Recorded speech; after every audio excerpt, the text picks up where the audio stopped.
കേരളത്തിലെ തദ്ദേശ ഭരണ സ്ഥാപനങ്ങൾ ഒരു ഭരണപരമായിട്ടുള്ള പ്രതിസന്ധിയാണ്. അവരുടെ പ്രവർത്തനം മുന്നോട്ട് നടത്താൻ കഴിയാതെ നിന്നു പോകുന്ന അവസ്ഥയിലാണ് ഇപ്പോൾ ഉള്ളത്.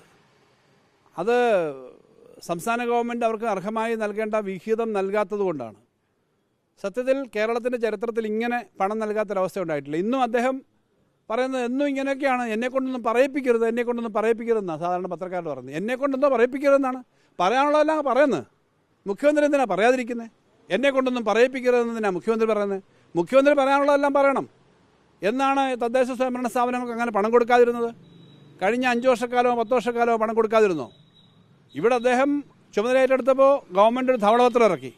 ധവളപത്രത്തിനകത്ത് ഗവൺമെൻറ്റിന് വലിയ സാമ്പത്തികമായി ചില ബുദ്ധിമുട്ടുകളുണ്ടെന്ന് പറഞ്ഞ് സ്ഥാപിക്കാൻ ശ്രമിച്ചെങ്കിലും കണക്കുകളൊക്കെ കാണിക്കുന്നത് വളരെ മെച്ചപ്പെട്ട സ്ഥിതിയിൽ തന്നെയാണ് കാര്യങ്ങൾ. കാരണം കടം അവർ പറഞ്ഞതുപോലില്ല, കടം കുറഞ്ഞു, കടത്തിൻ്റെ ശതമാനം കുറഞ്ഞു, വരുമാനം വർദ്ധിച്ചു. ഞങ്ങളുടെ ഗവൺമെൻറ്റിൻ്റെ 5ാമത്തെ വർഷത്തെ ഏറ്റവും അവസാനം ഞങ്ങൾ അവതരിപ്പിച്ച ഈ വർഷത്തേക്കുള്ള ബഡ്ജറ്റിൽ 2,39,000 കോടിയുടെ ബഡ്ജറ്റാണ് വെച്ചത്. അവരത് വെട്ടിക്കുറച്ചു, 2,27,000 കോടിയാക്കി. ഓക്കെ, പക്ഷേ ഏറ്റവും അവസാനത്തെ വർഷം ഞങ്ങൾ കഴിഞ്ഞ സാമ്പത്തിക വർഷം അവസാനം ചിലവാക്കിയത് 1,93,000 കോടിയാണ്. അതിനേക്കാളും 35,000 കോടി രൂപ അധികം ഈ വർഷം ഉണ്ട് എന്ന് അവർ വെട്ടിക്കുറച്ച ശ്രീ KM ചന്ദ്രശേഖർ അടക്കം നിയന്ത്രിച്ച ധവളപത്രത്തിൻ്റെ കണക്കനുസരിച്ച് 35,000 കോടി അധികം ചിലവാക്കാനുണ്ട്.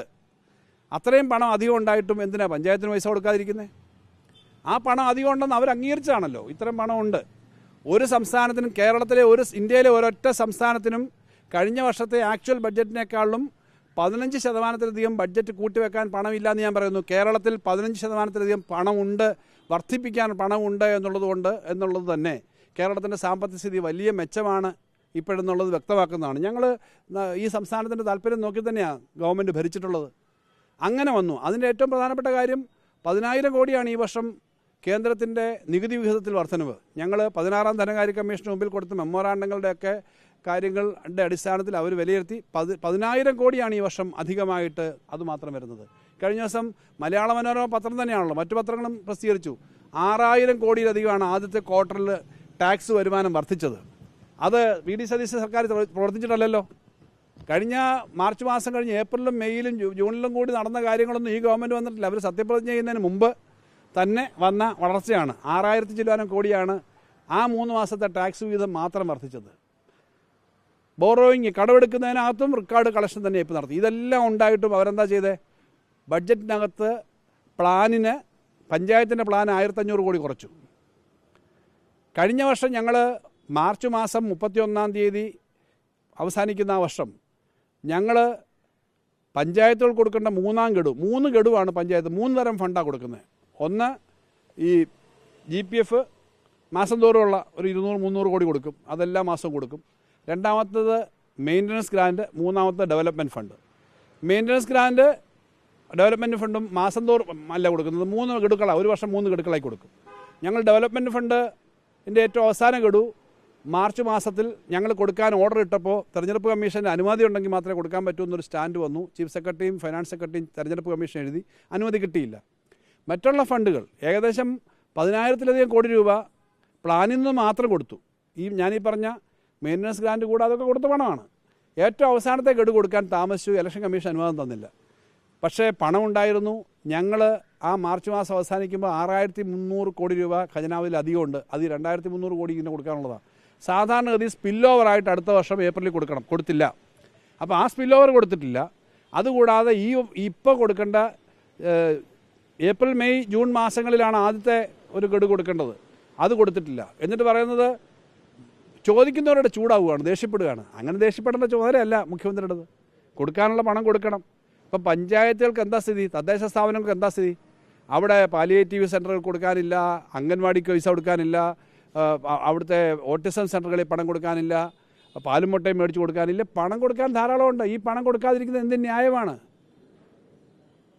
അതിനകത്ത് UDFൻ്റേതാണ് കേരളത്തിലെ നല്ലൊരു ഭാഗം തദ്ദേശ സ്വയംഭരണ സ്ഥാപനങ്ങൾ. ഇവർ പണം കൊടുക്കാതിരിക്കുന്ന ന്യായം എന്താണ്?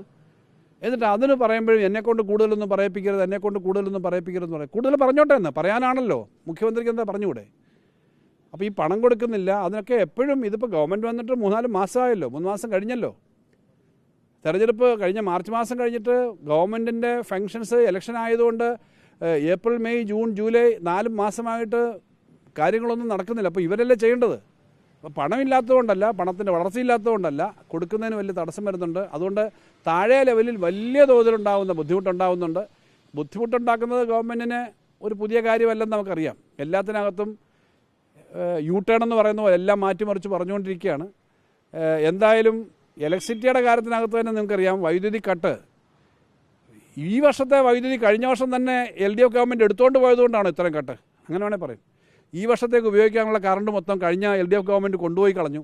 അതുകൊണ്ട് ഇപ്പോൾ കറണ്ട് കൊടുക്കാൻ പറ്റുന്നില്ലെന്ന് വേണേലും പറയും. അപ്പം ഇതുപോലെയാണ് പ്ലാനിങ്. അപ്പോൾ അത് ഞങ്ങളിപ്പോൾ ഒരു ഗവൺമെൻറ് പുതുതായിട്ട് വരുമ്പോൾ എല്ലാ കാര്യത്തിലും കുറ്റം പറയാനും എല്ലാം തെറ്റാണെന്ന് പറയാനൊന്നും ആദ്യം തന്നെ തുനിഞ്ഞിട്ടില്ല. പക്ഷേ ഇത് കുറച്ച് കടന്നു പോകുന്നു.